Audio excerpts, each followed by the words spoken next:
ನಿಮ್ಮ ಹಳೆಯ ಚಿನ್ನದ ಒಡವೆನ ಅಧಿಕ ಬೆಲೆಗೆ ಮಾರಬೇಕೆ? ಆಟಿಕಾಗೆ ಕಾಲ್ ಮಾಡಿ 8880 Attica gold company.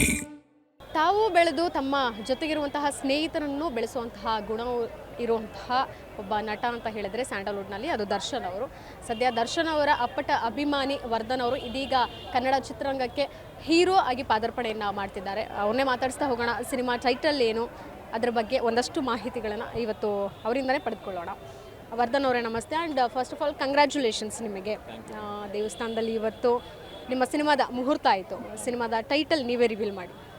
Madam, cinema title ಬಂದ್ಬಿಟ್ಟು ಸಂಪಿಗೆ ಅಂತ. ಬಿಕಾಸ್ ನಮಗೆ ಸಂಪಿಗೆ ಅಂತ ಕೇಳಿದ ತಕ್ಷಣ ಅದೆಲ್ಲರಿಗೂ ಅರ್ಥ ಆಗುತ್ತೆ, ಒಂದು ಹೂ, ಫ್ಲವರ್, ಅದು ಎಷ್ಟು ಅಮೂಲ್ಯವಾದಂಥ ಫ್ಲವರ್ ಅಂದರೆ ನಾವು ಆ ಸಂಪಿಗೆನ ಒಂದು ಹೆಣ್ಣಿಗೆ ಅಂದರೆ ಆ ಒಂದು ಸಂಪಿಗೆನ ಹೆಣ್ಣಿಗೆ ಹೋಲಿಸಿ ಹೆಣ್ಣಿಗೆ ಆಗ್ತಿರೋಂಥ ಶೋಷಣೆ ಬಗ್ಗೆ, ಜೊತೆಗೆ ಪ್ರೆಸೆಂಟ್ ಹೆಣ್ಣನ್ನು ನಾವು ಮುಟ್ಟೋ ರೀತಿಯಾಗಲಿ ಅಥವಾ ಮಾತಾಡಿಸೋ ರೀತಿಯಾಗಲಿ ಅನುಭವಿಸ್ಬೇಕು ಅನ್ನೋ ಯೋಚನೆ ಮಾಡೋ ರೀತಿಯಾಗಲಿ ತಪ್ಪಾಗಿದ್ದಾಗ ವಿಷ್ಣುನ ಅವತಾರ ಹೇಗಿರುತ್ತೆ ಅನ್ನೋದೊಂದು ಸಬ್ಜೆಕ್ಟ್ ಅಂದರೆ ಅದನ್ನು ಇಟ್ಕೊಂಡು ಅಟ್ಲೀಸ್ಟ್ ನಾವು ತಂದೆ ತಾಯಿಗೆ ಮೇಡಮ್, ಅಕ್ಕ ತಂಗಿ ತಂದೆ ತಾಯಿ ಈ ಥರದ್ದು ಯಾವುದೇ ಸಂಬಂಧಗಳಿಗೆ ಕಣ್ಣಿಲ್ಲ ಅಂದರೂ ಪರವಾಗಿಲ್ಲ, ಕಾಮ ಇರಬಾರ್ದು ಅನ್ನೋ ಇಂಟೆನ್ಷನ್ಸ್ ಇಟ್ಕೊಂಡು ಸಿನಿಮಾ ಮಾಡ್ತಾ ಇದ್ದೀವಿ.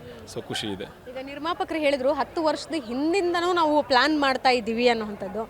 ಆ ಪ್ಲ್ಯಾನಿಂಗಲ್ಲಿ ನೀವು ಕೂಡ ಕೈ ಜೋಡಿಸಿದ್ರೆ ಹೇಗೆ? ಮೇಡಮ್, ನಮಗೆ ರುದ್ರಣ್ಣ ಅವ್ರ ಪರಿಚಯ ಆಗಿ 5 ಇಯರ್ಸ್ ಆಯಿತು. 5 ಇಯರ್ಸ್ ಬಿಫೋರ್ ನಾವು ಒಂದು ರಕ್ತದಳ ಅಂತ ಒಂದು ಸಬ್ಜೆಕ್ಟ್ ಪ್ಲ್ಯಾನ್ ಮಾಡಿದ್ವಿ. ಬಿಕಾಸ್ ನನಗೆ ಆ ಸಬ್ಜೆಕ್ಟಲ್ಲಿ ಅದ್ರಲ್ಲಿ ನಾನು ಮಾಡಬೇಕಾಗಿತ್ತು. ಅದೆಲ್ಲ ಒಂದು ಕಡೆ ಪುಷಪ್ ಮಾಡುವಾಗ ಆ ಸಬ್ಜೆಕ್ಟ್ ಚೇಂಜ್ ಆಗ್ತಾ ಇಲ್ಲ, ಇದು ವರ್ಕ್ ಆಗಲ್ಲ ಅಂದ್ಕೊಂಡು ನಮಗೆ ಇನ್ನೊಂದು ಏನಾಯಿತು ಅಂದರೆ ಮೇಡಮ್, ಸಬ್ಜೆಕ್ಟ್ ಅಂತ ಬಂದಾಗ ನಾವು ಬರೀ ಸಿನಿಮಾ ಅಂತ ಯೋಚನೆ ಮಾಡಿದ್ರೆ ನಾವು ಅಟ್ಲೀಸ್ಟ್ ಇವಾಗ ಯಾರೋ ಒಬ್ಬರಿಗೆ ಈಗ ನಿರ್ಮಾಪಕರು ಹೇಳಿದ್ರು 10 ವರ್ಷದ ಹಿಂದಿನಿಂದಲೂ ನಾವು ಪ್ಲ್ಯಾನ್ ಮಾಡ್ತಾ ಇದ್ವಿ ಸಿನಿಮಾ ಮಾಡೋಕ್ಕೆ ಅನ್ನೋಂಥದ್ದು. ಆ ಪ್ಲ್ಯಾನಿಂಗಲ್ಲಿ ನೀವು ಯಾವಾಗ ಜಾಯ್ನ್ ಆದರು? ಮೇಡಮ್, ನಮಗೆ ಪ್ಲಾನಿಂಗ್ ಅಂದರೆ ರಕ್ತದಳ ಅಂದ್ಬಿಟ್ಟು ಒಂದು ಸಬ್ಜೆಕ್ಟ್ ಮಾಡ್ತಾಯಿದ್ರು. ಬಿಕಾಸ್ ಅವಾಗ ನಾನು ಆ್ಯಸ್ ಎ ಒಂದು ಟೀಮಲ್ಲಿ ಕೆಲಸ ಮಾಡೋನಾಗಿ ಜಾಯ್ನ್ ಆಗಿದ್ದು.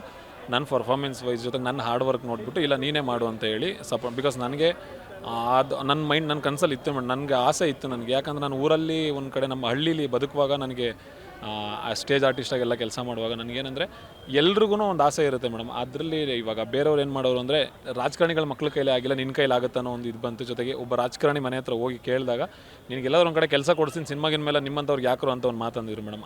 ಆ ಮಾತುಗಳು ನನಗಿಲ್ಲ. ಅಟ್ಲೀಸ್ಟ್ ನಾವೇನೋ ಒಂದು ಮಾಡಬೇಕು, ನಮ್ಮ ಕೈಲೂ ಆಗುತ್ತೆ. ಬಡವ್ರ ಮಕ್ಕಳು, ರೈತರ ಮಕ್ಕಳು, ಇವಾಗ ನಮ್ಮಮ್ಮ ಇವಾಗ ನನಗೆ ನನ್ನ ಸ್ಕೂಲಲ್ಲಿ ಅಲ್ಲಿ ಓದೋ ಟೈಮಲ್ಲಿ ಇನ್ನೊಬ್ರು ಹಾಕಿರೋ ಬಟ್ಟೆನೇ ತಂದು ಕೊಡ್ತಾಯಿದ್ರು. ಬಟ್ ಇವತ್ತು ನನ್ನ ಬಟ್ಟೆ ನಾನು ತೊಗೋತಾ ಇದ್ದೀನಿ, ನಮ್ಮ ಅಪ್ಪ ಅಮ್ಮಂಗೆ ಬಟ್ಟೆ ಕೊಡಿಸ್ತಾ ಇದ್ದೀನಿ. ಇದನ್ನು ದಾಟಿ ಇನ್ನೂ 10 ಜನಕ್ಕೂ ನಾನು ಆ ಥರ ಮಾಡ್ಬೋದು ಅನ್ನೋ ಒಂದು ಅದನ್ನು ಚೂಸ್ ಮಾಡಬೇಕು ಅಂತಂದಾಗ ನಾವೀಗ ಜನಗಳಿಗೆ ಪ್ರೆಸೆಂಟೇಷನ್ ಆದಮೇಲೆ ಮಾಡಬೇಕು, ಅದನ್ನು ನಾನು ಸಂಪಾದನೆ ಮಾಡಿದ್ಮೇಲೆ ಮಾಡಬೇಕು. ಸೊ ಅದಕ್ಕೆ ರಾಜಕೀಯ ಮತ್ತು ಸಿನಿಮಾ ಬಿಟ್ಟರೆ ಇನ್ಯಾವುದ್ರಲ್ಲೂ ಆಗಲ್ಲ ಮೇಡಮ್. ಬಿಕಾಸ್ ರಾಜಕೀಯಕ್ಕೆ ಹೋಗೋಕ್ಕೆ ನಮಗೆ ಅದು ಅಷ್ಟು ಶಕ್ತಿ ಆಗಲಿ ಇನ್ನೊಂದಾಗಲಿ ಇಲ್ಲ. ಬಟ್ ಕಲೆ ಅನ್ನೋದು ನಂಬ್ಕೊಂಡಿದ್ದೀವಿ. ಆ ಕಲೆ ಕೈ ಹಿಡಿಯುತ್ತೆ ಅಂತ ಆಫ್ಟರ್ 8 ಇಯರ್ಸ್ ಬಿಫೋರ್ ನಾನು ಎಂಟ್ರಿ ಆಗಿದ್ದು. ನಾನು ಈ ಇಂಡಸ್ಟ್ರಿಗೆ ಎಂಟ್ರಿ ಆಗಿ ಒಂದು 3 ಇಯರ್ಸ್ ಆದಮೇಲೆ ರುದ್ರಣ್ಣ ಅವ್ರ ಪರಿಚಯ ಆದರು. ಅವಾಗಿಂದ ಪ್ಲ್ಯಾನ್ ಆಗಿದ್ದು ಅದೊಂದು 2-3 ಸಬ್ಜೆಕ್ಟ್ ಬೇರೆದೆಲ್ಲ ಮಾಡಬೇಕಂತ ಪ್ಲ್ಯಾನ್ ಆಗಿತ್ತು. ಅದಾದಮೇಲೆ ಇವಾಗ ಸಂಪಿಗೆ ಇದು ಓಕೆ, ಈ ಸ್ಕ್ರಿಪ್ಟ್ ನಾವು ಮಾಡೋಣ, ಯಾಕಂದರೆ ಬಿಸ್ನೆಸ್ ವೈಸ್ ಯೋಚನೆ ಮಾಡಬೇಕು ಅಂತ ಹೇಳ್ಬಿಟ್ಟು ಮಾಡಿದ್ವಿ. ಇನ್ನೂ ಒಂದು 2 ಸಿನಿಮಾ ಇನ್ನೂ ಬೇರೆ ಡೈರೆಕ್ಟರ್ಗಳ ಜೊತೆ ಕೆಲಸ ಮಾಡ್ತಾ ಇದ್ದೀನಿ. ಆಲ್ಮೋಸ್ಟ್ ಅದನ್ನು ಇವಾಗ ಆಷಾಢ ಕಳ್ಕೊಂಡು ಇನ್ನೊಂದು ಸಿನಿಮಾ ಲಾಂಚಿಗೆ ರೆಡಿ ಇದೆ. ಸೊ ಅದಕ್ಕೆ ಸ್ವಲ್ಪ ಪ್ರಿಪ್ರೇಷನ್ ಅಂದರೆ ಇದೊಂದು ಶೆಡ್ಯೂಲ್ ಇದು ಕಮ್ಮಿ ಇರೋದ್ರಿಂದ ಇದು ಮುಗಿಸ್ಕೊಂಡು ಸ್ವಲ್ಪ ಅದಕ್ಕೆ ದಪ್ಪ ಆಗಬೇಕು ಮೇಡಮ್. ಅದೊಂದು ಶೆಡ್ಯೂಲ್ ಅಲ್ಲೇ ಶೂಟ್ ಆಗಿದೆ. ಅದು ಆಲ್ರೆಡಿ ಒಂದು 13 kg ಇವಾಗ ವೆಯ್ಟ್ ಲಾಸ್ ಮಾಡಿದ್ದೀನಿ. ಮತ್ತೆ ಲಾಸ್ಟ್ ಟೈಮ್ ನೀವೇ ನೋಡಿದ್ದೀರಿ, ಸ್ವಲ್ಪ ಫಿಟ್ ಆಗಿದೆ, ಇವಾಗ ಸಣ್ಣ ಆಗಿದ್ದೀನಿ. ಈ ಥರ ಪ್ರಿಪ್ರೇಷನ್ಸ್ ನಡೀತಾ ಇದೆ. ಯೂಶ್ವಲಿ ಇಂಡಸ್ಟ್ರಿಗೆ ಎಂಟ್ರಿ ಕೊಡಬೇಕು ಅಂತ ಹೇಳಿದ್ರೆ ಯಾರೂ ತುಂಬ ಮೈಮೇಲೆ ಹಾಕ್ಕೊಳಕ್ಕೆ ಹೋಗೋದಿಲ್ಲ. ಇವ್ರು ನಮ್ಮ ಹೀರೋ, ಇವ್ರು ನಮ್ಮ ಫೇವ್ರೆಟ್ ಹೀರೋಯಿನ್ ಅನ್ನೋಂಥದ್ದು ಯಾರೂ ಹೇಳೋಕೆ ಹೋಗಲ್ಲ. ಎಲ್ಲರಿಂದನೂ ಕಲಿತೀನಿ, ಎಲ್ಲರೂ ನನಗೆ ಸ್ಫೂರ್ತಿನೇ ಅನ್ನೋಂಥದ್ದನ್ನು ಹೇಳ್ತಾರೆ. ಬಟ್ ನೀವು ಇಂಡಸ್ಟ್ರಿಗೆ ಬರೋ ಹಿಂದೆ ಸಹ, ಮುಂಚಿನಿಂದಲೂ ಸಹ ನೀವು ದರ್ಶನ್ ಅವರ ಅಭಿಮಾನಿ ಅಂತ ಹೇಳ್ತಾ ಇದ್ದೀರಾ. ಎಲ್ಲೋ ಒಂದು ಕಡೆ ಇದು ಏನಾದರೂ ನಿಮಗೆ ಹಿನ್ನಡೆ ಆಗಬಹುದಾ ಅಂತ? ಮೇಡಮ್, ಹಿನ್ನಡೆ ಅಂತ ಹೇಳೋದಕ್ಕೆ ಬಿಕಾಸ್ ಇವಾಗ ಏನಂದರೆ ನಾನು ದರ್ಶನ್ ಸರ್ನ ಇಷ್ಟ ಅಂತ ಹೇಳ್ತಿದ್ದೀನಿ, ಬಟ್ ಬೇರೆಯವ್ರನ್ನ ಇಷ್ಟಪಡಲ್ಲ ಅಂತ ಹೇಳ್ತಿಲ್ಲ. ಇವಾಗ ನನಗೆ ಶಿವಣ್ಣ ಅವ್ರು ಇರ್ಬೋದು, any stars madam. Appu sir ಅಂದರೆ ಅಪ್ಪು ನಮ್ಮ ಮನೇಲಿ ಇವಾಗ ಅಪ್ಪು ಸರ್ ಫೋಟೋನೂ ಇದೆ. ಆಮೇಲೆ ಶಿವಣ್ಣವ್ರು ನೋಡಿದಾಗಲೂ ಖುಷಿ ಆಗುತ್ತೆ. ಯಾವುದೇ ಆರ್ಟಿಸ್ಟ್ ಆಗಲಿ ನೋಡಿದಾಗ ಖುಷಿ ಆಗುತ್ತೆ ಮೇಡಮ್. ಬಿಕಾಸ್ ಏನಂದರೆ ನಾವು ಎಲ್ಲ ಹೆಣ್ಮಕ್ಳು ನೋಡಿದಾಗ ಖುಷಿ ಪಡ್ತೀವಿ, ಗೌರವ ಕೊಡ್ತೀವಿ. ಬಟ್ ತಾಯಿ ಅಂದಾಗ ಒಂದು ಪ್ರೀತಿ ಜಾಸ್ತಿ ಆಗುತ್ತೆ. ನಮಗೆ ತಾಯಿಸ್ಥಾನ, ಅವರು ನಮಗೆ ತಾಯಿಸ್ಥಾನದಲ್ಲಿ ನಿಂತಿದ್ದಾರೆ, ನನ್ನ ಎದೆ ಮೇಲೂ ಇದ್ದಾರೆ ಅವರೇನೆ. ಸೊ ಬಿಕಾಸ್ ಇವಾಗ ನಾನು ಎಲ್ಲೇ ಹೋದ್ರೂ ಮೇಡಮ್, ಇವಾಗ ನೀವೇ ಅಂದ್ಕೊಳ್ಳಿ, ನಾವು ಇವಾಗ ಒಂದು ಸೈಡ್ ಏನೋ ಒಂದು ಮಾಡ್ತಾ ಇದ್ದೀವಿ ಅಂದಾಗ ನಾವು ಅಟ್ಲೀಸ್ಟ್ ನಮ್ಮನ್ನು ಇಷ್ಟಪಡೋರಿಗೆ ನಾವು ಯಾವಾಗಲೂ ಫೇವರ್ ಆಗಿರಬೇಕು. ಹಂಗಂತ ಅಂದ್ಬಿಟ್ಟು ನಾವು ಬೇರೆಯವ್ರನ್ನ ದೂರ್ತೀವಿ ಅಂತಲ್ಲ. ಬಟ್ ನಮ್ಮನ್ನು ಇಷ್ಟಪಡೋರು ನಾವು ಬಿಟ್ಕೊಡೋಕೆ ಇಷ್ಟ ಆಗಲ್ಲ. ಇವಾಗ ಆಗೋವರೆಗೂ ಇವಾಗ ಒಂದು ಇತ್ತೀಚೆಗೆ ನಾವು ನೋಡ್ತಾ ಇದ್ದೀವಲ್ಲ ಮೇಡಮ್, ಯಾವುದೇ ಪರ್ಸನ್ಸ್ ಇವಾಗ ಸುದೀಪ್ ಸರ್ ಹೇಳಿದ್ರು ಯಾವುದೋ ಒಬ್ಬರು ಹೀರೋ ವಿಚಾರಕ್ಕೆ, ಒಬ್ಬ ಹೀರೋಗೆ ಕಷ್ಟ ಬಂತು ಅಂದಾಗ ಜೊತೆಯವ್ರು ಹೆಂಗೆ ನಿಂತ್ಕೋಬೇಕು ಅನ್ನೋದನ್ನು ಹೇಳಿದ್ರು. ಇವಾಗ ಇವ್ರಿಗೆ ಬಾಸ್ ಕಷ್ಟ ಬಂದಾಗ ನಾವು ಹಂಗೆ ಬೇರೆ ಯಾವುದೇ ಸ್ಟಾರ್ಗಳಿಗೆ ಕಷ್ಟ ಬಂದಾಗ ಅವ್ರವ್ರ ಫ್ಯಾನ್ಸ್ಗಳು ಅವ್ರವ್ರ ಸುತ್ತ ಇರೋರು ಅವ್ರನ್ನ ಫೇವರಾಗಿ ನಿಂತ್ಕೋತಾರೆ. ಬಟ್ ನಾನು ಇವಾಗ ರೀಸೆಂಟಾಗಿ ಮೇಡಮ್ ನಾನು ಆಲ್ಮೋಸ್ಟ್ ಇವಾಗ ಡಾಲಿ ಸರ್ದೊಂದು ಸಿನಿಮಾ ಇದೆ, ಫಸ್ಟ್ ಶೋ ಹೋಗಿ ನೋಡಿದ್ದೀನಿ.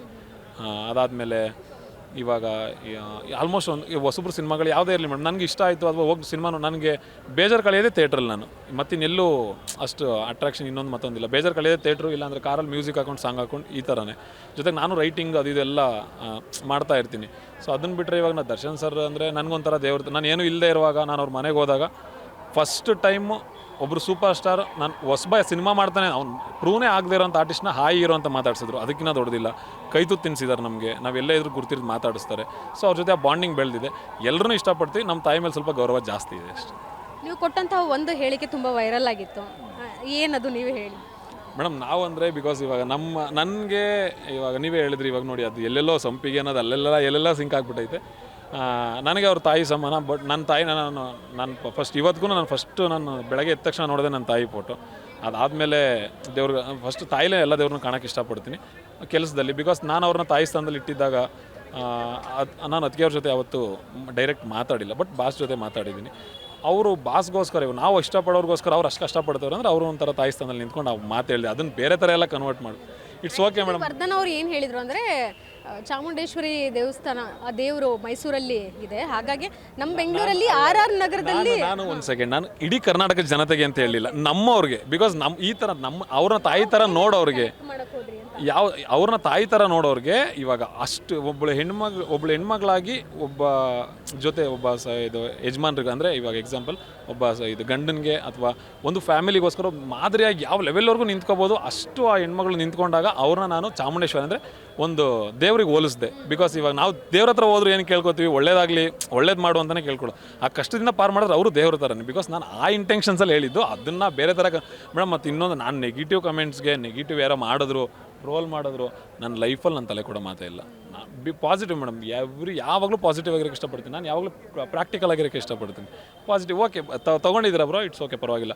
ಇವಾಗ ಅವ್ರು ಟ್ರೋಲ್ ಮಾಡಿದ್ರೆ ಇನ್ನೊಂದು ಮತ್ತೆ ಸಮ್ಟೈಮ್ಸ್ ನಾವು ಒಳ್ಳೇದು ಮಾಡಿದಾಗಲೂ ಟ್ರೋಲ್ ಮಾಡಿದ್ದಾರೆ. ನಾವು ಇವಾಗ ಅವ್ರನ್ನ ಹೆಂಗೆ ಬೈಯೋಕ್ಕಾಗತ್ತೆ? ಇವಾಗ ನಾನು ಒಳ್ಳೇದು ಮಾಡಿದ್ರು ನೀವು ತೋರಿಸ್ತೀರಾ, ನಾನು ತಪ್ಪು ಮಾಡಿದ್ರೆ ಅದನ್ನು ತೋರಿಸ್ತೀರಾ. ಬಿಕಾಸ್ ಅದು ನಾನು ಇವಾಗ ನೀವು ತೋರಿಸಿದ್ದೆ ತಪ್ಪು ಅಂತ ಹೇಳಕ್ಕೆ ಹೋದರೆ ನೀವು ಮಾಡೋ ಕೆಲಸಕ್ಕೆ ನೀವು ಅವಮಾನ ಮಾಡ್ದಂಗೆ ಅಷ್ಟೇ.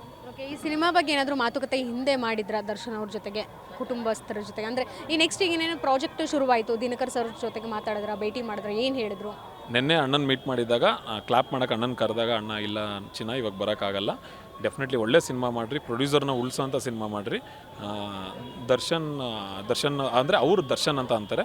ದರ್ಶನ್ ಬಂದಮೇಲೆ ನಾನು ಮತ್ತು ದರ್ಶನ್ ಡೆಫಿನೆಟ್ಲಿ ನಿನಗೆ ಸಪೋರ್ಟ್ ಮಾಡ್ತೀವಿ, ಒಳ್ಳೇದಾಗಲಿ ಅಂತೇಳಿ ವಿಶ್ ಮಾಡಿ, ಅದಾದಮೇಲೆ ಆಲ್ ದಿ ಬೆಸ್ಟ್ ಅಂತ ಹೇಳಿ ಮನೆಗೆ 1 hour ಕೂರಿಸ್ಕೊಂಡು ಮಾತಾಡಿ, ನನ್ನ ದಿನಕರಣ್ಣನ ಫಸ್ಟ್ ಟೈಮ್ ನಾನು ಬಾಸ್ ಜೊತೆನೂ ಮಾತಾಡಿದ್ದೀನಿ, ಬಟ್ ದಿನಕರಣ್ಣನ ಫಸ್ಟ್ ಟೈಮ್ ಮಾತ್ರ ನೋಡಿದ್ದು. ಬಟ್ ನಿಜವಾಗ್ಲೂ ಗೋಲ್ಡನ್ ಹಾರ್ಟ್ ಪರ್ಸನ್, ಸಖತ್ ಖುಷಿಯಾಗೋಯ್ತು.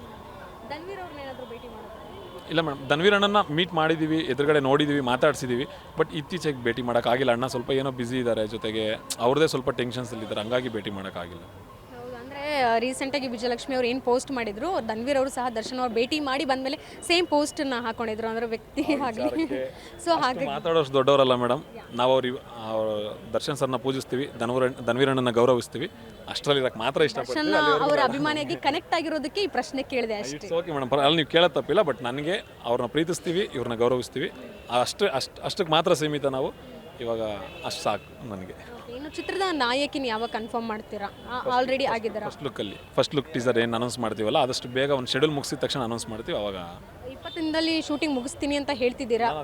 ನಾನು ಅದಕ್ಕೆ ಹೇಳಿದೆ ಮೇಡಮ್, 20 days ಒಂದು ಶೆಡ್ಯೂಲ್ ಪ್ಲಾನ್ ಮಾಡಿದೆ, ಆದ್ಮೇಲೆ ಸಾಂಗ್ ಇದೆ, ಚಿಕ್ಕ ಪುಟ್ಟ ಕರೆಕ್ಷನ್ ಇದ್ರೆ ಮತ್ತೊಂದು 5 days ಆಗುತ್ತೆ. ಸೊ ಈ ಥರ ಪ್ಲಾನ್ ಮಾಡ್ಕೊಂಡಿದ್ದೀವಿ. ಬಜೆಟ್ ಎಲ್ಲ ಹೇಳಿದ್ರ ದಿನಕರ್ ಅವ್ರಿಗೆ? 1.5 ಕೋಟಿ ಈ ಥರ ಇನ್ವೆಸ್ಟ್ ಮಾಡ್ತಾ ಇದ್ದೀವಿ, ಏನಾದರೂ ಅದು ಕಿವಿ ಮಾತು ಏನಾದರೂ ಹೇಳಿದ್ರೆ? ಕಿವಿ ಮಾತು ಹೇಳಿದ್ರು, ಸಿನಿಮಾ ಬಿಸ್ನೆಸ್ ತುಂಬ ಕಷ್ಟ ಇದೆ, ನೋಡ್ಕೊಂಡು ಮಾಡಿ.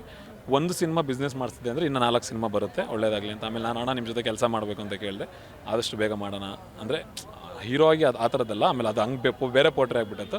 ಅಣ್ಣ ನಿಮ್ಮ ಜೊತೆ ನಾನು ಯಾವುದಾದ್ರೂ ಸರಿ ನಿಮ್ಮ ಜೊತೆ ಕೆಲಸ, ಒಬ್ಬ ಅಸಿಸ್ಟೆಂಟ್ ಆಗಲಿ ಅಥವಾ ಇನ್ನೊಂದಾಗಲಿ ನಿಮ್ಮ ಜೊತೆ ಕೆಲಸ ಮಾಡಬೇಕಣ್ಣ, ಒಂದಿನ ಆದರೂ ಸರಿ ಅಂತ ಹೇಳಿದೆ. ಖಂಡಿತ ಚಿನ್ನ, ಆದಷ್ಟು ಬೇಗ ಮಾಡೋಣ ಅಂತ ಹೇಳಿದ್ರು. ಇದು ಕೂಡ ನಿಮ್ಮ ಗಮನಕ್ಕೆ ಇರುತ್ತೆ. ಬಾಸ್ ಅನ್ನುವಂಥ ಸಿನಿಮಾದ ಟ್ರೈಲರ್ ಬಂದಿತ್ತು, ಅಭಿಮಾನಿಗಳು ಒಂದಷ್ಟು ಜನ ನೋಡಿ ಖುಷಿ ಪಟ್ಟರು, ಇನ್ನು ಕೆಲವರು ವಿರೋಧಿಸಿದ್ರು. ವಿಜಯಲಕ್ಷ್ಮಿ ಅವರು ಕೂಡ ಸ್ಟೇ ಆರ್ಡರ್ ತೊಗೊಂಬಂದಿದ್ರು. ಏನಾದರೂ ಟ್ರೈಲರ್ ನೋಡಿದ್ರೆ ಅದರದ್ದು ನಿಮ್ಮ ಅಭಿಪ್ರಾಯ ಏನು? ಬರಬೇಕಾ ಸಿನಿಮಾ ಅಥವಾ ಹೇಗೆ?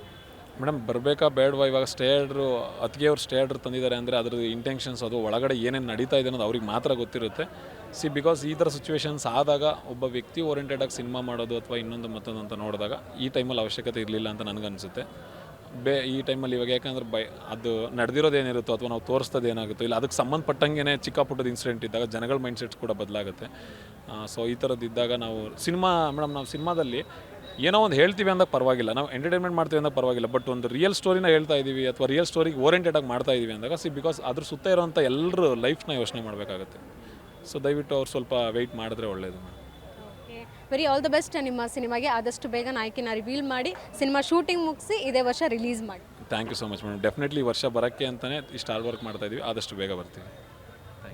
ಇದೆಷ್ಟು ನಟ ವರ್ಧನ್ ಅವರ ಮಾತಾಗಿತ್ತು. ಕ್ಯಾಮರಾ ಪರ್ಸನ್ ಪೃಥ್ವಿ ಜೊತೆಗೆ ಕೀರ್ತಿ ಪಾಟೀಲ್, ಗ್ಯಾರಂಟಿ ನ್ಯೂಸ್, ಬೆಂಗಳೂರು.